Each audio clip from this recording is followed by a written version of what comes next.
les États-Unis sont à la manœuvre derrière Israël et essayent de se cacher particulièrement parce que c'est une année électorale. L'électorat de Biden et de Harris est majoritairement contre cette guerre, contre la politique de soutien à Netanyahou. Et donc, si ils veulent que Harris soit élu, ils doivent essayer de le cacher le plus possible. Les intérêts sont les suivants.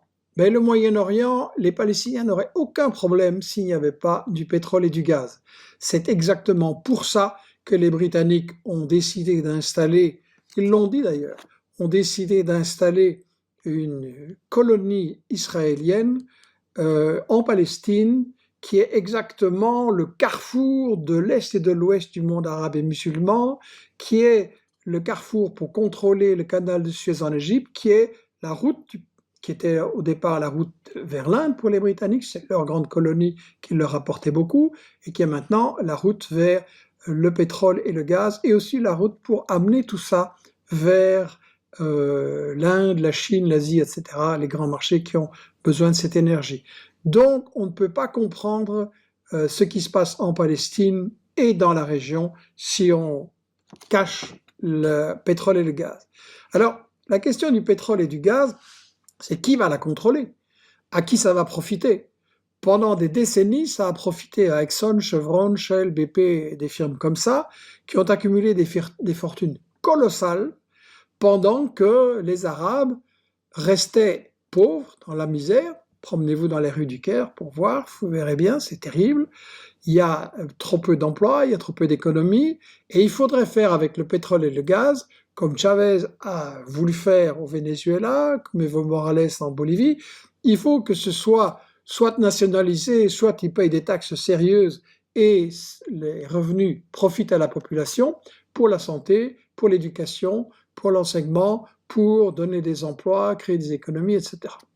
Et ça, évidemment, Washington, Londres, Paris n'en veulent absolument pas. Ils veulent que le pétrole et le gaz restent dans leurs mains de leurs multinationales. J'ai oublié de citer évidemment Total qui joue un rôle très important.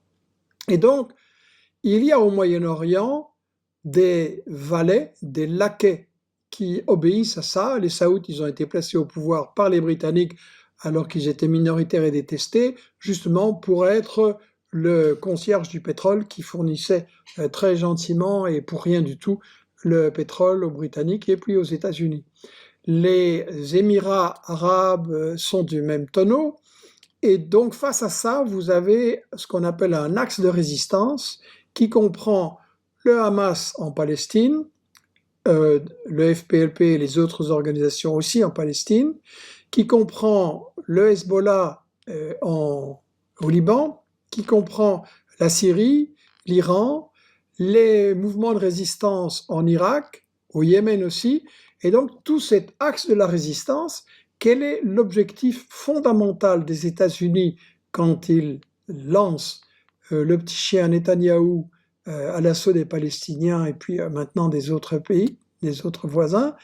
Là, le but, c'est de casser l'axe de la résistance, de casser les différents éléments pour ensuite, ayant bien affaibli et isolé l'Iran, détruire l'Iran. Ça fait des années qu'ils essayent de pratiquer ce qu'on appelle un regime change, donc de renverser le gouvernement. Ils n'y parviennent pas. Ils envisagent une invasion militaire, mais ils savent bien qu'ils ne s'en sortiraient pas mieux qu'en Irak ou en Afghanistan. Ils ont appliqué des sanctions, c'est un mot totalement trompeur, en réalité une guerre économique et un boycott économique de l'Iran qui a échoué à mettre l'Iran à genoux. Et maintenant, le but de l'opération, c'est de s'en prendre à l'Iran. Et d'ailleurs, c'est pas par hasard que Netanyahou a provoqué l'Iran en espérant que l'Iran allait tomber dans le piège et qu'on allait pouvoir déclencher une guerre pour renverser le gouvernement en Iran.